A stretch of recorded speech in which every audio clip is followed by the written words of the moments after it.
Hello and welcome. It is Tuesday, November 24th, 2020, and this is Truly News.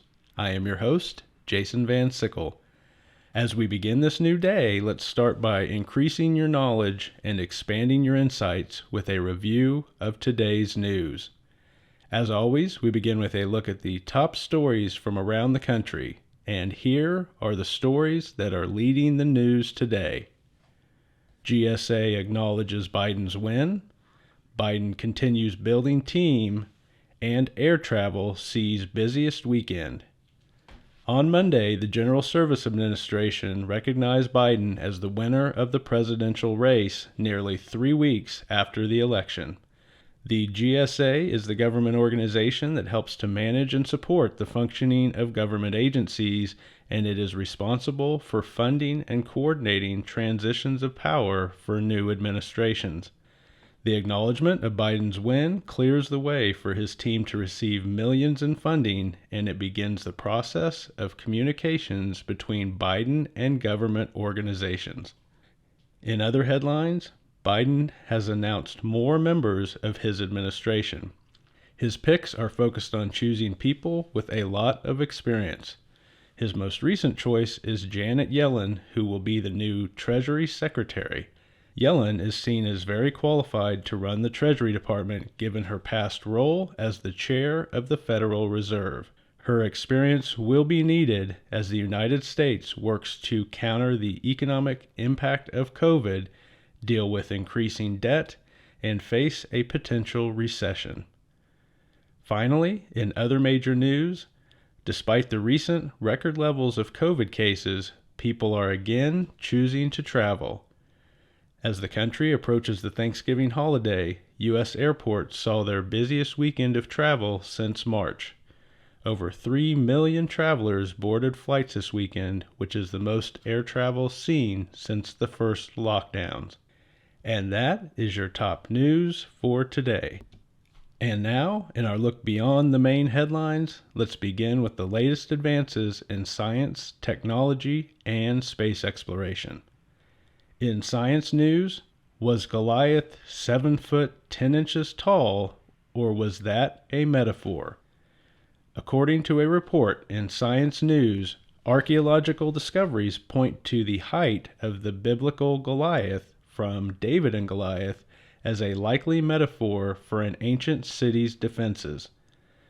Goliath lived in Gath, and archaeologists have unearthed the ancient gateway to the city, which has the same dimensions as the height of Goliath. Archaeologists theorize that the height actually described the city's defensive wall. In technology news, a new satellite gives our GPS system an upgrade. GPS is an important part of our daily lives. It helps us navigate travels, triangulates our location so our phones can find the nearest cell phone tower, and it aids in all types of science research. Now, the backbone of our GPS technology is getting an upgrade. This month, a new satellite was delivered into orbit that will increase the accuracy and reliability of GPS and ensure its continued role in our lives. In space news, new evidence of past water on Mars hints at previous life. New research published in Scientific Reports by researchers from Jackson State University, Cornell University, and the University of Hawaii finds that a giant flood occurred on Mars around 4 billion years ago. Evidence from a crater near the equator shows signs of the Great Flood. This additional evidence of past water leads scientists to believe that life may have evolved on the planet at some point in the past. And that is your science, technology, and space news for today. Now we look at the latest in health, social, and environmental news. In health news, 900 Mayo Clinic staff test positive for COVID.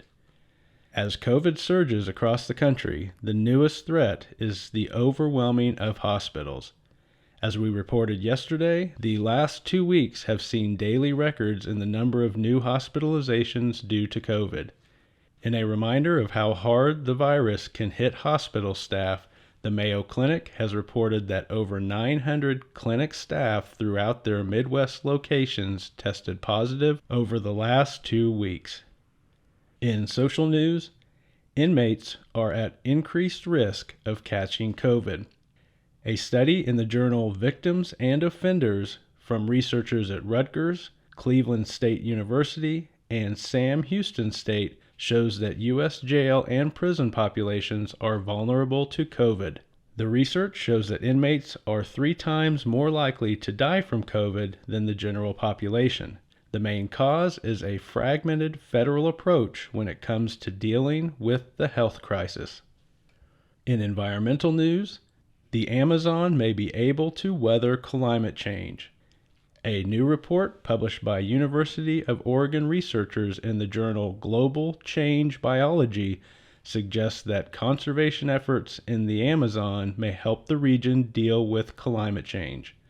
The study looked at 1,600 years of changes in the area. The findings showed that long-term trends and reforestation efforts show carbon capturing trees and plants that can help offset climate change. And that is your health, social, and environmental news for today. Now it is time for our look at economic and world news. In economic news, a flood of goods into the U.S. is causing a traffic jam. The U.S. is struggling with a new economic problem. Products are backing up along our coast. As we head into the holidays, there is a clear and visible indication of how much product we consume from other countries. Right now, there are container ships parked off the U.S. coast waiting to dock and unload their goods. The traffic jam is a reflection of the bottleneck that has occurred as Americans consume more foreign goods. In world news, Trump advisor tells countries that, quote, "we've got your back," unquote, when it comes to China. On Monday, Trump's national security advisor, Robert O'Brien, told the Philippines and Vietnam that America would help it defend its right to maintain a region free of Chinese influence. Both countries are in disagreements with China over disputes about ocean boundaries and maritime rights. O'Brien signaled support to the Philippines and Vietnam in a statement that included the pledge, "We've got your back." And that is your economic and world news for today. To wrap things up, we take a look at your entertainment options with newly released movies, shows, and books. In newly released movies, today's movie is Blindfire. Lives are left in pieces after a white cop responds to a hostage call and kills the black suspect. Blindfire is now for rent on various streaming services. In newly released shows, today's show is No Man's Land.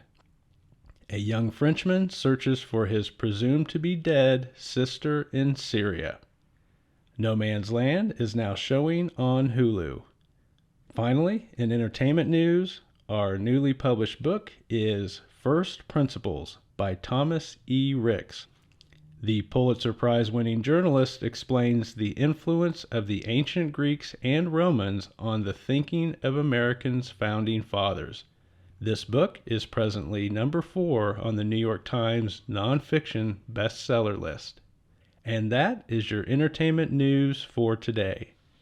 As always, we end our podcast with Hope for Humanity. Stories about the goodness and kindness that people show each other every day. And here is today's story.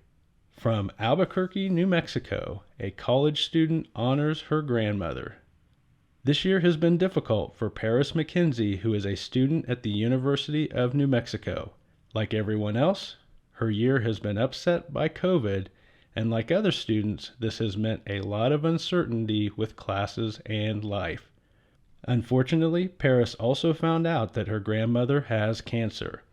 However, instead of letting the world get her down, she decided to do something positive.